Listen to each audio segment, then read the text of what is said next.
అంటే మీరు మీకు ఒక రావడం వేరు, ఈ ధ్యానంలోకి రావడం వేరు, చేయడం వేరు. మీ కుటుంబం అంతా ఎలాగొచ్చింది దీంట్లోకి అంటే అసలు వాళ్ళు ఎందుకు లాగబడ్డారు? అంటే మీరంటే మీకు ఒక జన్మ, దానికి ఒక కారణం అని ఏవో చెప్తున్నారు. మరి వాళ్ళకి ఎట్లా ఇదంతా? వాళ్ళు కూడా నన్ను ఎంచుకొని వచ్చారు.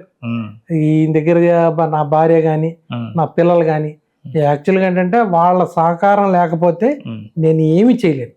నా అదృష్టం ఏంటంటే వాళ్ళు చిన్న పిల్లలుగా ఉన్నప్పుడే నాకు ధ్యానం తెలిసింది. అప్పుడు నేనేం చెప్తే వాళ్ళు అది చేసేవాళ్ళు. కూర్చొని ధ్యానం చేయండి అమ్మంటే చేసేవాళ్ళు. అలాగా వాళ్ళకి సర్వీస్ బాగా నేర్పించాను. పైన హాలు పిరమిడ్స్ కట్టించాము. ఎవరు ధ్యానానికి రావట్లా, పట్టించుకోవట్లా, ఖాళీగా ఉంది.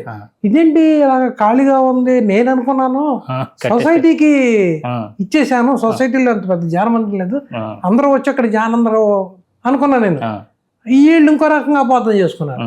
సరే అయితే ఇప్పుడు ఏమైంది అని మేమిద్దరం ఆలోచించుకొని 1 సంవత్సరం పాటు నెలకి 4 ఆదివారాలు, 4 12 48 వారాలు, 48 వారాలకి మహా అయితే వారానికి 2,000 ఖర్చు అవుతుంది. 1,00,000 ఖర్చు అవుతుంది. 1,00,000 పక్కన పెట్టి ఎవ్రీ సండే 1 డే క్లాస్ పెట్టేద్దాం. నెలకు 1 క్లాస్ కాదు, ప్రతి ఆదివారం క్లాసు. వచ్చేవాళ్ళు రాని భోజనం చేస్తారు, క్లాస్ చేసుకొని సాయంత్రం దాకా ఎవ్రీ సండే క్లాసు. అలాగా 7 years మెయింటైన్ చేసాం. 7 years అనమాట. ఆఖరికి 10సారి ఆపు, పిల్లలు పెళ్ళిళ్ళు చెయ్యి, అప్పుడు మళ్ళీ చూసుకుంటూ కానీ అంటే ఇంకోటి కూడా అన్నారు, వేరే వాళ్ళకి కూడా అవకాశం ఇవ్వాలి కదా, నువ్వే చేసుకుంటూ పోతే వాళ్ళు ఎప్పుడు క్లాసులు పెడతారు అని చెప్పేసి అన్నారు. నేను కూడా అది అర్థం చేసుకొని వీళ్ళు ఏలూరులో ఉన్న వాళ్ళకి తయారయ్యి మేము క్లాసులు పెట్టాలి, మేము 1 డే క్లాసులు పెట్టాలని వాళ్ళంతా తయారయ్యారు.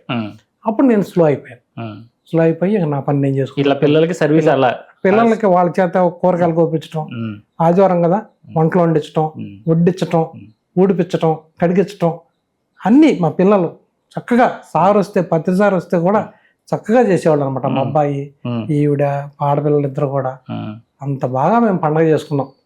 సార్ చెప్పి ఎలా ఉండేవారు పిల్లలతో? ఎలా ఉండేవారు అంటే చాలా బాగుండేవాళ్ళు, చాలా దగ్గరికి తీసుకునేవాళ్ళు, అంటే పిలిస్తేనే వెళ్ళేవాళ్ళు. ఇక మా అబ్బాయి అయితే బాగా చనువు, తాత మనవాళ్ళు లాగానే. అవునా? బాగా ఎంత దగ్గర. ఏమో ఈయన పిలిచేవాడు ఎలా అనేవాడు, ఇంకా వదిలిపెట్టాడు కదా. ఇక్కడికి వస్తే నైట్ ఎక్కడ ఉంటే ఇక్కడే, సార్ ఎక్కడ ఉంటే అక్కడికి వెళ్ళిపోయాడు. ఇక పొద్దున్నే సార్కి తెల్లవారులు మసాజ్ చేయటం, వేడి నీళ్ళు పెట్టడం, ఆయన టవల్ అందించడం, దగ్గరుండి అంతా చూసుకునేవాడు అనమాట. ఆయన డ్రెస్ చేంజ్ చేసుకుని బయటకు వచ్చేదాకా ఆయనతో పాటు ఈడు వచ్చేవాడు. అంత అటాచ్మెంట్. ఆ తర్వాత సార్ కూడా రే ఇదంతా నువ్వే చూసుకోవాలి, చెల్లెల్ని కూడా నువ్వే చూసుకోవాలి అని పబ్లిక్గా చెప్పేవాళ్ళు. పిలిచి నువ్వే చూసుకోవాలి అని చెప్పేవాళ్ళు అనమాట. ఇప్పుడు మీరు ముందు 91 పిరమిడ్ ఒకటి ప్రయోగం చేశారు. ఈ పిల్లో పిరమిడ్స్ తయారు కాపర్తోని, దానివల్ల ఎలా అవుతుందని ఎక్కడ చూసారు, ఎక్కడ నేర్చుకున్నారు దాన్ని? నాకు అది మెసేజ్ సార్, పిల్లో పిరమిడ్ తయారు చేయమని మెసేజ్ అనమాట. అవునండి. అంటే ఎందుకు వస్తుంది మీకు మెసేజ్? మీరు అడిగితే వస్తుంది కానీ అడగను. ఈ అవసరం, ఈ భూమికి అవసరం, పిల్లో పిరమిడ్ అవసరం అనుకుంటా. అది వాళ్ళు చేయమంటే చాలా ఇబ్బంది పడ్డాను. అవునండి. అంటే అది ఎలా తయారు చేయాలి, ఎలా అతికించాలి, అట్లా కొలతలు కానీ ఇది కానీ మీకు ఎట్లా? అంటే మీరేం చదువుకోలేదని చెప్పి చదువుకోవాలా, అది అలాగే వచ్చేది. చేత్తో చేస్తుంటే అలాగా చేత్తో కట్ చేసుకుంటాం, కట్ చేసి చాలా రిస్క్ పడేవాడిని, చాలా ఆనందం పొందేవాడిని. ఆ పనిలోనే ఆనందం పొందాం. ఒక పిరమిడ్ ఎంత ఖర్చు చేసినా, ఒక పిరమిడ్ తయారు చేస్తే ఎంత ఆనందాన్ని పొందేవాడిని అన్నమాట. నేను పిరమిడ్ తయారు చేశాను అని కష్టం అంతా మర్చిపోయేవాడిని. అలా తయారు చేసి ఇట్లాగా 6 ఉండే అనమాట. ఇలాగా 6 ఇలా 9, 9 54, 54 అంటే 5 x 4 9 టోటల్ 5+4 9. అలాగా నాకు నేనే చేసుకొని ఆ గ్యాప్ మెయింటైన్ చేసి, ఆ సైజు కూడా అడుగున్నర పిల్లో సైజు, ఆ మందం కూడా అంగుళం మందం అన్ని చేసాం. బాగానే ఉంది. కింద దానికేమో 54 పిరమిడ్లకి 54 హోల్స్ పెట్టారు. ఇప్పుడు దీన్ని పైన చెక్క అయిపోతే గుచ్చుకుంటాయి ఎలాగా అని మళ్ళీ కింద ఏ హోల్స్ ఉన్నాయో పైన అదే హోల్స్ వేసి, ఆ హోల్స్ తినక కోణం వచ్చేటట్టు పెట్టి పైన మేకులు పట్టి అలాగా ఒక్కొక్కటి తయారు చేసి మొత్తం మీద పిల్లో పిరమిడ్ తయారు చేసి, దీన్ని తయారు చేసి ఆ సంతోషం. నేను పిల్లో పిరమిడ్ తయారు చేశాను. ఈ భూమి మీద ఫస్ట్ పిల్లో పిరమిడ్ తయారు చేసింది ఇక్కడే. ఇక్కడే నేను తయారు చేశాను ఓహో అని ఎగురుతున్నా, ఎగురుతుంటే కళ్ళు తిరిగి మీకా నాకు అది పట్టుకుని ఎగురుతున్నా, ఎగురుతుంటే ఒక 2 నిమిషాలకే ఆ సొంత కళ్ళు తిరిగి, ఇది కళ్ళు తిరుగుతున్నాయండి అని చెప్పేసి అది ఈ గదిలో నా బెడ్రూమ్లో తలగడ కింద పెట్టుకుని పడుకున్నా. పడుకుంటే కొద్దిసేపటికి ఆగి పెద్ద వామిటింగ్ అయ్యి నాకు ఇస్నోఫిలియా ఉంది కదా, ఆ కఫం అంతా పడిపోయింది. పడిపోతే అప్పుడు నాకు అర్థమైంది అనమాట, ఓహో ఇది ఇస్నోఫిలియాకి పనిచేస్తుంది అనమాట, మైగ్రేన్ పనిచేస్తుంది అనమాట, బ్యాక్ పెయిన్ పనిచేస్తుంది అనమాట, ఇంకా ఎన్నిటికో గ్యాస్ ట్రబుల్ పనిచేస్తుంది అనమాట. అన్నిటికీ ఇది ఒక మందు కాని మందు. సరే అయిపోయింది, ఇది అమ్ముకుంటానికి కాదు కదా నేను తయారు చేసింది, ఎవరు కొంటాడు దీన్ని, ఏదో ఎక్స్పెరిమెంట్ చేస్తే అదేంటో మిరాకిల్ తెలీదు. సింహాచలం జన్మ చక్రానికి ఒక 15-20 ఊరికే ట్రయల్గా పట్టుకెళ్ళాం. ఒక సీనియర్ మాస్టర్ కావడం రమాదేవి గారిని ఎవరు చాముండేశ్వరి, ఆవిడకి ఇచ్చాను ఫస్ట్ పిల్ల. మేడం గారు ఇది నేను తయారు చేశాను, ఇది దీని అనుభవం చెప్పండి అని ఇచ్చా. ఆవిడ కాళ్ళ కింద పెట్టుకొని సాయంత్రానికి ఇచ్చింది, చెప్పింది ఏంటి మేడం గారు అన్న, అయ్యా నాకు కాళ్ళ నొప్పులు, నేను ఆడమనిషిని, నేను నొప్పులు తట్టుకోలేక మా ఆయన చేత కాళ్ళు తొక్కించుకునేదాన్ని, అంత భరించిన నొప్పులు, కానీ ఆ పిల్లో పిల్లల మీద ఆ కాళ్ళు పెట్టడం వల్ల నాకు నొప్పులు అసలు తగ్గిపోయినాయి శుభ్రంగా అని చెప్పి ఆవిడ 10 మంది చెప్పింది.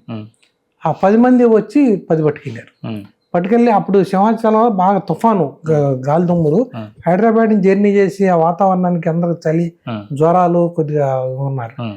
ఈ తలగంద పెట్టుకుంటాం వలన అన్ని తగ్గిపోయినాయి అందరికి, అందరూ వచ్చి ఉన్నాయి పట్టుకుపోయారు. ఈ క్రమంలో మన భద్రి గారు అక్కగారు సుధాకోడూరు గారు ఒకటి తీసుకొని తలగంద పెట్టుకుంటే ఆవిడకి మంచి ఎక్స్పీరియన్స్ వచ్చి తెల్లరపాటికి హాయిగా ఉంది. నాకు ఒక 1/2 డజన్ ఇవ్వయ్యా, లేవమ్మా నువ్వేం చేస్తావు నాకు తెలియదు, జన్మచక్రం అయిపోయే లోపల నాకు తెచ్చివుని నేను పట్టుకుపోతాను చికాగో అని చెప్పేసి ఆ రకంగా అక్కడ స్టార్ట్ అయింది. అలాగ పాకి పెద్ద అమెరికా దాకా వెళ్ళింది. ఇదొక మెడిసిన్ కానీ మందు కాని మందు. అంటే మీరు మీ ఎక్స్పీరియన్స్ చెప్తున్నారు, మీతో పాటు మీ ఫ్యామిలీ అందరూ వచ్చారు దీంట్లోకి, వాళ్ళ ధ్యానం చేసేటప్పుడు కానీ వాళ్ళ ఎక్స్పీరియన్సెస్ కానీ మీతో షేర్ చేసుకునేవారా? వాళ్ళకేం లేవండి. మా చిన్నమ్మాయి మాత్రం ఎప్పుడన్నా చెప్పేది హిమాలయాలకి వెళ్ళా నేను అలాగని చెప్పేది అనమాట. కాకపోతే ఏంటంటే మా చిన్నమ్మాయితో ఈ స్కూల్లో 10th క్లాస్ ఎగ్జామ్స్ అప్పుడు బాగా రుద్దేస్తారు, వీళ్ళు బాగా మెరిట్ స్టూడెంట్స్ అయినా కానీ రుద్దేస్తారు. పిల్లల్లో సిక్ అయిపోయి లీన్గా అయిపోయారు అనమాట. అప్పుడు నేను ఒక ప్రయోగం చేశాను. ఎప్పుడు చిన్నప్పటి నుంచి చదువుతున్నారు కదా, అటైతే 10th క్లాస్ 9th క్లాస్ కూడా చదివారు కదా, ఈ 4 రోజులు స్కూల్ మాని నేను ముందు నా ధ్యానంలోకి రాకని నేను చేసిన ఫస్ట్ పని ఏంటంటే స్కూల్కి వెళ్ళి మా పిల్లలకి ఫస్ట్ ర్యాంకులు కానీ మార్కులు కానీ తీసుకురావాలని మీరు హెరాస్ చెయ్యొద్దు, నాకు ఎన్ని మార్కులు వచ్చినా నాకు సంతోషమే, ఈ మార్కులు ఎప్పుడో వచ్చే కూడి పెడతాయని నాకు నమ్మకం లేదు, ఈ క్షణంలో వీళ్ళు ఈ హెరాస్మెంట్ నుంచి తప్పించుకోవాలి, నేను మా పిల్లలకి ఇచ్చే గిఫ్ట్ అది, దయచేసి మా పిల్లల్ని మీరు కొట్టొద్దు తిట్టొద్దు, హోంవర్క్ చేయమని బెదిరించొద్దు, ఎన్ని తక్కువ మార్కులు వచ్చింది మిమ్మల్ని అడగనంటే అదేంటండి అందరు తల్లిదండ్రులు వచ్చి పిల్లలకి బాగా మార్కులు రావాలి బాగా చదివించండి అని చెప్తారు, మీరు ఎట్లా చెబుతున్నారంటే ఎప్పుడో వచ్చే మార్కులకి ఎప్పుడో వచ్చే పాస్ మార్కులకి ఇప్పటి నుంచి ఎందుకమ్మా ఇబ్బంది పెడతాం, అప్పటికి ఏమవుతుందో తెలీదు, ఈ క్షణాన్ని వాళ్ళకి జనాన్ని మనశ్శాంతి కావాలి అని చెప్పి ఇంటికి వచ్చి వాళ్ళని ధ్యానం చేసుకోమనేవాడిని. వాళ్ళు యాతన పడేవాళ్ళు, అందరు పిల్లలు చదువుకుంటున్నారు ముందుకు వెళ్ళిపోతున్నారు, మా నాన్న ధ్యానం చేయమంటున్నాడు అని చెప్పేసేసి, ఏం పర్లేదమ్మా ధ్యానం చేయండి, మీరు ఇప్పుడుదా చదివినంత మైండ్లో రికార్డ్ అయ్యి ఉంటుంది, రేపు ఎగ్జామ్స్లో చక్కగా రాస్తారు మీరు అని చెప్పేసి అంటే నాకు భయపడి ధ్యానం చేశారు. 15 రోజులు 20 రోజులు 40 రోజులు ధ్యానం చేశారు. భయపడితేనే ఎగ్జామ్ సెంటర్కి వెళ్ళారు 10th క్లాస్లో. వెళ్తే మా అమ్మాయికి స్టేట్ ఫస్ట్ ర్యాంకులు వచ్చినాయి. బాసర్ నుంచి వాళ్ళు బట్టలు అవన్నీ షీల్డ్ అవన్నీ పంపించారు. ఏంటమ్మా ఎక్స్పీరియన్స్ అంటే, డాడీ నేను పెన్ను పెట్టి రాస్తా ఉంటే నాకు ప్రమేయం లేకుండానే పేపర్ అంతా ఫుల్ అయిపోయింది అని చెప్పేసి 95% మార్కులు వచ్చినాయి అని చెప్పి ఇద్దరు పిల్లలు కూడా చాలా సంతోషంగా ధ్యానం మీద అంటే ధ్యానం గురించి మనం ఎవరికో చెప్పటం కాదు, మన పిల్లల మీద మనం ఎక్స్పెరిమెంట్ చేయాలి అని చేశాను. వాళ్ళు సక్సెస్ అయ్యారు. ఇంటర్మీడియట్ లో బీటెక్ లో సీట్ల కోసం కూడా ₹1 ఖర్చు పెట్టుకోకుండా ఫ్రీ సీట్లు వచ్చినాయి. ఫ్రీ సీట్ వాళ్ళు కోరుకున్న డిపార్ట్మెంట్ లో బ్రాంచ్ లో సీట్లు వచ్చినాయి. కాకపోతే జాబ్స్ కు పంపించలా. నువ్వు పెళ్లి చేసి చేద్దాంలే అని మంచి వాళ్ళు వచ్చారు, పెళ్లి చేసేసాం.